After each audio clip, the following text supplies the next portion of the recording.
Bonjour, vous écoutez L'amour est dans le prêt, le premier podcast dédié au crédit immobilier.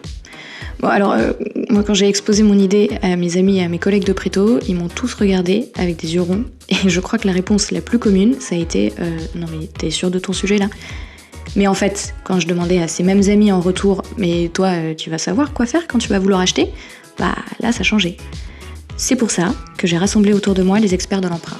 Des courtiers, des banquiers, des notaires, qui vous expliquent en 2h30 top chrono ce qui vous attend le jour où vous décidez d'acheter. Bon alors, on y va ?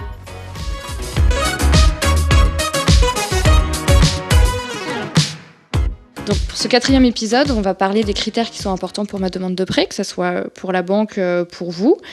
Je suis accompagnée par Flavio, qui est aussi manager comme Léo et Éloi chez Préto. Et ma première question, c'est de savoir quels sont les critères importants pour la banque. Est-ce qu'il y a un bon profil de l'emprunteur ? Les critères importants pour un emprunt immobilier, ça va être les revenus. Premier point, ça va être les revenus. Ça va être aussi les charges existantes ou non. Ça va être l'apport aussi, la gestion des comptes, la gestion de l'épargne. Ça va être ces critères-là en fait qui, croisés, vont nous donner le taux d'endettement qui va faire la finançabilité ou non. D'accord. Voilà.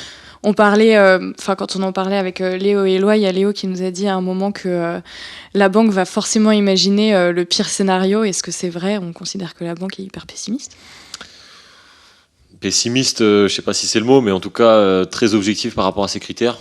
La banque, pour imager, c'est en interne, c'est un cadre avec plein de carrés et il faut cocher toutes les cases. Voilà. D'accord. Donc il faut que ça corresponde à ce qu'ils attendent. Et après, quand ils doivent imaginer un scénario, évidemment, ils ne prendront pas le plus optimiste. Mais faut pas non plus se dire que les banques sont ultra pessimistes. Ils sont juste objectifs par rapport à leurs critères qui sont particuliers, mais qui sont les leurs. Ok, mais toutes les banques n'ont pas les mêmes critères ? Absolument pas. Toutes les banques travaillent de manière différente. C'est là l'intérêt de choisir de passer par un courtier. Parce que nous, en gros, on est formés pour connaître la méthode de fonctionnement, connaître les critères de chaque banque. Et donc, pour un projet ou un autre, savoir vers quelle banque se tourner. Les banques vraiment travaillent de manière très différente. Même un simple calcul d'endettement, elles ne sont pas toutes d'accord sur comment le faire.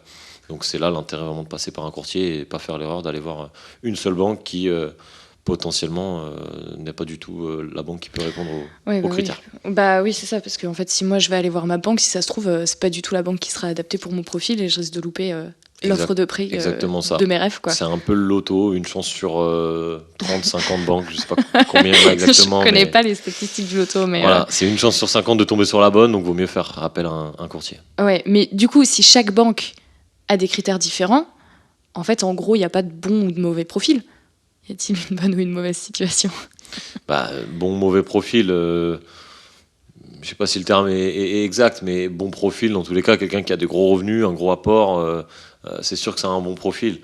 Après, il n'y a pas non plus besoin d'avoir de très gros revenus pour être un bon profil. Quelqu'un qui a un salaire dans la moyenne française et qui a un petit peu d'épargne pour couvrir ses frais et qui achète un bien qui correspond à son taux d'endettement, en fait, pour la banque, c'est un très bon dossier. Donc ça peut être aussi un très bon profil. Ouais. C'est une question d'appréciation, quoi.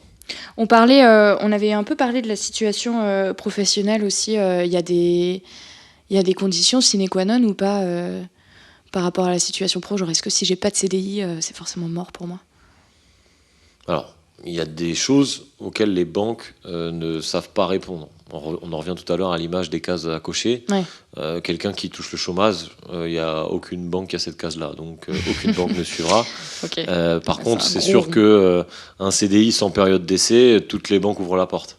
Par contre, quelqu'un qui est intermittent du spectacle, ça va être plus compliqué parce que les banques vont prendre les 12 derniers mois de rémunération. Donc il faut bien que ça soit en termes de rémunération lissée. Pareil, quelqu'un qui a un CDI mais qui touche beaucoup de variables, là on va prendre la moyenne des variables sur les 3 dernières années. Pareil pour quelqu'un qui est chef d'entreprise, on va prendre les 3 derniers bilans. Voilà, il y a des spécificités. Maintenant, le plus simple et le plus facile, c'est quand on a un CDI qui n'a pas de période d'essai. Oui, c'est sûr. Et est-ce que ma situation familiale peut avoir un impact sur l'offre de prêt que je vais avoir ? Alors, sur l'offre de prêt, c'est pas sur l'offre de prêt que ça va avoir un impact, ça va être sur la faisabilité ou non d'un projet. Pourquoi ? Parce qu'en fait, le foyer, donc si vous êtes marié, vous avez un enfant, 2 enfants, etc., ces paramètres-là vont rentrer en compte dans le calcul du reste à vivre. Le reste à vivre, qu'est-ce que c'est ? C'est le montant de vos charges, donc avec votre projet compris, on en déduit de votre revenu. Donc si vous êtes vous avez 2 enfants, on va prendre les 2 revenus, on va enlever les charges. Et ça va être le reste à vivre. Et les banques... c'est ce qui me reste sur mon compte, exactement. En fait, une fois que j'ai payé toutes mes charges. Et les banques considèrent qu'il y a un reste à vivre minimum. En moyenne, si on devait faire une moyenne sur toutes les banques françaises, on est à 700 € par adulte et 300 € par enfant. Donc avec l'exemple que je citais, on est à 1400 € pour les adultes et 300 plus 300, donc 600 pour les enfants. On est à en gros 2000 € pour de reste à vivre minimum. Donc quand bien même vous avez un bon taux d'endettement mais vous n'avez pas le reste à vivre, ça fait que votre dossier n'est pas finançable parce que la banque considère que vous n'allez pas pouvoir subvenir à vos besoins premiers, donc vous nourrir, vous loger avec l'argent qui restera. Donc c'est ça où ça peut jouer, effectivement. Oui. Et puis il y avait aussi, on avait parlé vite fait aussi des pensions alimentaires qui rentrent dans les charges forcément, etc. La banque va forcément... En fait, elle va regarder plein de choses quand elle va regarder mon profil. La banque, elle va tout regarder. C'est pas plein de choses, c'est tout. Vraiment tout en détail, elle va essayer de tout savoir. Parce que la banque, elle prend un risque. Elle prête de l'argent. Elle n'a pas envie d'aller actionner la garantie qui, en définition pure, c'est qu'elle doit saisir le bien, le revendre, etc. C'est beaucoup de démarches administratives. Donc, elle n'a pas envie de s'engager là-dedans. Donc, elle va analyser tous les risques possibles et imaginables afin de savoir s'il y a quelque chose qui empêchera l'emprunt. Donc effectivement, une pension alimentaire à verser, c'est une charge en plus, donc il faut le déduire du revenu. Tout ça, c'est étudié, comme les relevés de compte sont étudiés à la loupe, entre guillemets, par les banquiers. Oui, elle va pas forcément me taper sur les doigts parce que je commande trop souvent chez Uber Eats, mais par contre, si j'ai un découvert, ça va être problématique. Si les Uber Eats font pas de découvertes, ça va. Si les Uber Eats font des découvertes, c'est moins bon. Commencer à cuisiner chez vous, ok. Est-ce que du coup, ça veut dire que, par exemple, moi j'ai mon frère l'autre jour qui me parlait du super taux qu'il avait reçu. On a à peu près la même situation. Est-ce que ça veut dire que moi je peux m'attendre au même taux ? Non. Donc si vous avez la même situation, exactement la même, on pourrait dire oui, mais vaut mieux jamais la même situation. Vaut mieux répondre non parce que c'est très rare d'avoir copié-collé la même situation. Le taux, ça dépend de pas mal de critères. Ça dépend de l'âge, ça dépend des revenus, ça dépend de l'apport, ça dépend de la durée, ça peut même dépendre de la localisation. Donc en fait, ça dépend vraiment de beaucoup de choses. On ne peut pas comparer un taux d'une personne à une autre. Un projet n'est jamais le même. Donc il faut vraiment regarder pour soi ce qui est le meilleur sur le marché et non pas ce que l'autre a obtenu parce que l'autre n'a pas le même profil dans tous ces critères que j'ai cités à la virgule près. Ouais, donc garder en tête en fait que le taux est hyper individuel et que qu'on n'a pas un taux qu'on peut exiger quoi. C'est vraiment absolument pas, non. Alors là, on a parlé en long, en large, en travers de tous les critères de la banque. On a parlé de la garantie, on a parlé de l'assurance. Au final, on n'a pas du tout parlé de mes critères à moi. Il y a aussi pour vous des critères importants à vérifier dans votre demande de prêt. Tout ça, on les trouve sur l'offre de prêt que va donner la banque. Mais qu'est-ce qu'elle contient en détail ? Alors, l'offre de prêt, c'est très important. C'est le contrat qui va vous lier à la banque pendant toute la durée de votre prêt. Donc, ça peut être un contrat de 25 ans, de 30 ans. Donc c'est très important de bien vérifier que tout est en ordre et tout est en règle. Première chose à vérifier, déjà c'est la durée. Est-ce qu'on est bien sur le nombre de mois qu'on a vu avec le courtier. Le taux aussi, il peut très bien y avoir une erreur et si on signe une offre de prêt avec un taux qui n'est pas celui qu'on attendait, c'est terminé, on s'est engagé. C'est un vrai contrat, il faut le prendre comme ça. Il faut regarder aussi les différents frais. Tous les frais sont écrits dans l'offre de prêt, donc les frais de la banque. Les frais de... C'est quoi les frais de la banque ? Les frais de dossier. Les frais de dossier, les intérêts par rapport au taux sont aussi indiqués dans l'offre de prêt. Les frais de courtage s'il y en a, si vous passez par Préto, vous n'en aurez pas. C'est toujours bon à prendre. Vérifiez aussi que les mensualités correspondent bien à ce que vous aviez en tête et ce que vous aviez vu avec le courtier ou le conseiller en banque. Parce que dans l'offre de prêt, vous avez le tableau d'amortissement qui retrace en fait toutes les mensualités jusqu'à la dernière de votre prêt. Donc si vous avez 25 ans, il y aura 300 mensualités détaillées. Oui, on aura 300 lignes. C'est ça. Donc c'est un document qui est hyper long. Et puis le dernier point à bien vérifier, très important, c'est que tous vos besoins et vos envies que vous aviez signifiés au courtier et au conseiller apparaissent bien dedans. Donc quand je dis besoin, envie, c'est tout ce qui est IRA, etc. D'accord, oui, parce qu'en fait, au final, dans mon offre de prêt, il n'y a pas uniquement ce que ça va me coûter, mais il y a plein d'autres trucs autour de l'offre de prêt qui font en sorte que tout se passe bien. Je sais pas, sur 25 ans, est-ce que par exemple, si je veux changer un peu ma mensualité, c'est possible ou pas C'est ça. C'est tout. Quand je dis IRA, etc., c'est tout ça. C'est la modulation. C'est tous les besoins et les envies que vous aviez signifiés au courtier ou au banquier qui ont été acceptés. Il faut qu'elles apparaissent bien dans l'offre de prêt. Ce qui n'apparaît pas dans l'offre de prêt, vous pouvez pas vous en sentir redevable auprès du banquier. D'accord. De la banque, en général. Okay. Mais comment je sais du coup, imaginons que j'ai deux offres de prêt entre les mains. Ouais. Comment je fais pour les comparer ? Vous comparez toutes les informations relatives au taux, relatives à l'assurance. Et après, tout en bas de votre offre de prêt, il y a ce qu'on appelle le TAEG, qui reprend en fait toutes ces informations-là. Donc le TAEG, c'est un petit peu opaque, entre guillemets. Ça comprend les intérêts de la banque, ça comprend les frais de dossier, ça comprend les frais de courtage, ça comprend le coût de l'assurance, ça comprend les frais de tenue de compte aussi. Les frais de tenue de compte, ça comprend les frais de garantie, ça comprend le taux du prêt, le taux de l'assurance. Ouais. Donc il y a vraiment tous les coûts en fait qui sont agrégés là-dedans. Ouais. Donc le TAEG, c'est vraiment tout à la fin qu'il faut le regarder. Et non pas au début, parce qu'au début, on n'est pas sûr de passer par l'assurance de la banque, etc. Donc le TAEG ne veut rien dire avant la fin, en fait, la toute fin. Oui, avant le moment où je vais signer. Voilà. D'accord. Et donc, en fait, le TAEG, c'est ça qui va agréger tous les coûts. Et donc, si le TAEG est plus faible, ça veut dire que le prêt me coûte moins cher. C'est ça. Mais un TAEG faible, ça veut pas forcément... Enfin, plus faible qu'un autre, ça veut pas forcément dire que l'offre est la meilleure. Non, parce que le TAEG, il peut très bien être plus faible parce que vous passez par une assurance qui est plus chère et cette assurance-là, en fait, après, vous pouvez la changer. Donc, au final, le TAEG final pourrait être plus bas. Donc, faut faire attention avec le TAEG. Le vrai point important, c'est le taux du prêt aujourd'hui qui doit être la priorité quand on compare deux offres de prêt. D'accord. Merci beaucoup. Merci à vous. Donc pour terminer cet épisode sur les critères importants, moi je voulais un peu me pencher aussi sur la question de la banque en tant qu'établissement commercial. Je suis avec Alban. Et la question que je me posais, en fait, c'était de savoir pourquoi la banque, elle fait des crédits immobiliers avec des taux aussi bas. Alors, en fait, il faut savoir qu'une banque, elle a deux leviers pour faire de l'argent. Autrement dit, deux leviers pour faire du PNB, c'est-à-dire du produit net bancaire, ce qui est le chiffre d'affaires de la banque. Okay. C'est les crédits immobiliers, donc les intérêts qu'elle va gagner sur les crédits immobiliers. Uniquement les crédits immobiliers ou non, tous les autres crédits, non ? Oui, beaucoup de crédits, mais surtout les crédits immobiliers, les crédits professionnels aussi. D'accord. Et deuxième chose, ce qu'on appelle les services, c'est-à-dire la vente qu'elle va faire de cartes bleues, de produits d'épargne, par exemple les frais aussi de commission qu'elle va toucher aussi, ça c'est son autre manière de faire de l'argent. Ouais. Il faut savoir qu'avec les taux Donc en fait, elle fait de l'argent à la fois sur les services et à la fois sur les produits qu'elle vend.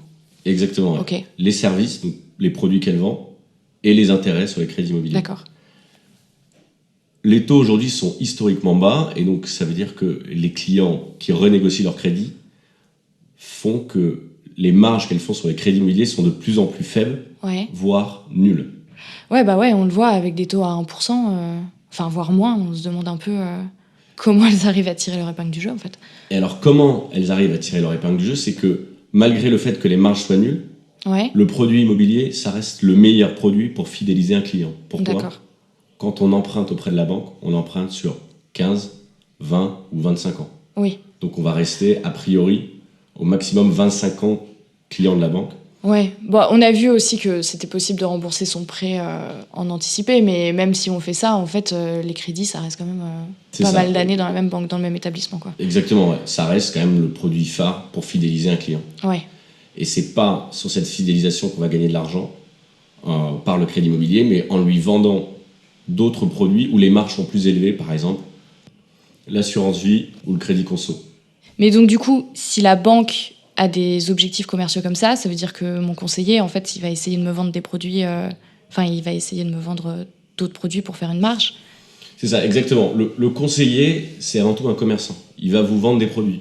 D'accord. Par contre, l'objectif du conseiller, et je dirais que c'est assez nouveau dans les banques en général, c'est d'avoir une satisfaction client qui soit plus élevée que précédemment. Oui. Il faut savoir que la volatilité des clients, elle est très importante. Oui. La plupart des clients... D'où le fait qu'ils cherchent à fidéliser à mort avec le Crédit Immo. Exactement, c'est ça. Ça veut dire qu'un client qui va arriver pour avoir un crédit conso et qui va repartir avec tous les produits, sauf ceux dont il a besoin, il va partir beaucoup plus rapidement et s'orienter vers des banques en ligne où il n'y a pas de telles pratiques. C'est pour ça que dans la plupart des banques, effectivement, elles ont des politiques commerciales qui ont été refondées, qui ont évolué. D'accord. Par exemple, on a à la BNP et au Crédit du Nord, les conseillers sont rémunérés en fonction du taux de résiliation des clients au bout de 30 jours. D'accord. Ça veut dire un conseiller. Oui, donc en fait, s'il me vend un produit qui ne me correspond pas et qu'au bout de 30 jours, j'en ai marre, en fait, lui, il n'a pas sa commission. Exactement, donc il n'a aucun intérêt à me vendre des produits dont j'ai pas besoin. C'est ça, exactement. Le but, c'est que le client soit vraiment satisfait de son conseiller. Il y a même certains conseillers dont la rémunération dépend, par exemple, du délai de réponse au téléphone ou du délai de réponse au mail. Ah oui. Ça, c'est des choses qui arrivent. C'est des systèmes de rémunération qui ont été refondés, qui sont très différents de ceux des dernières années pour bien fidéliser le client et surtout répondre au maximum à ses besoins. Ok, mais vous, du coup, en tant que courtier, vous avez accès aux conseillers comme ça ou... Nous, on a accès à des interlocuteurs qui sont plus haut placés, ce qu'on appelle les directeurs de prescription, qui vont, en fonction du profil du client qu'on va leur présenter, exiger de nous, entre guillemets, ce qu'on appelle des contreparties. Typiquement, ça va être un directeur de prescription va me dire, écoute, Alban, sur ce profil-là, voilà les conditions qu'on peut lui faire au niveau du taux et au niveau de la durée, qui sont généralement les très bonnes conditions, si ce n'est les meilleures conditions du marché. En revanche, est-ce que tu peux communiquer à ton client quelque part nos exigences? Ça veut dire la souscription à un contrat d'assurance vie pour tel montant ou le placement de tel montant d'épargne. C'est ce qui s'appelle les contreparties. Et nous, notre rôle, dans ces cas-là, c'est justement d'expliquer au client qu'il va avoir des très bonnes conditions, mais que la banque... son conseiller, en fait, pourrait pas lui obtenir. Exactement. Son conseiller, il va lui proposer, je dirais, d'autres conditions qui ne seront pas forcément les mêmes, parce que le conseiller du client, c'est quelqu'un qui est moins expert en crédit immobilier que finalement l'interlocuteur auquel on a accès. Le conseiller, il va, je dirais, proposer des conditions qui sont, alors c'est paradoxal, mais qui ne sont pas les meilleures pour son client. D'accord. Pourquoi ? Parce que c'est un peu comme dans l'industrie des téléphones mobiles. Les meilleures conditions, elles sont faites aux nouveaux clients. Elles ne sont jamais faites au client qui est là depuis longtemps. Oui. D'où l'intérêt de passer par un courtier. Quand vous passez par un courtier, quand un client passe par un courtier, quand le courtier contacte la banque, le client il rentre dans la case client à ne pas perdre. Ouais. Donc les conditions seront meilleures, alors que si le client passe la porte de l'agence, il va rentrer dans la case client déjà gagné. Donc on ne lui fera pas les meilleures conditions. C'est pour ça que c'est quand même intéressant de passer par un courtier, d'autant plus s'il est gratuit. Ok, oui, c'est l'avantage qu'on a avec Préto. Ok, bon, merci Alban. Merci.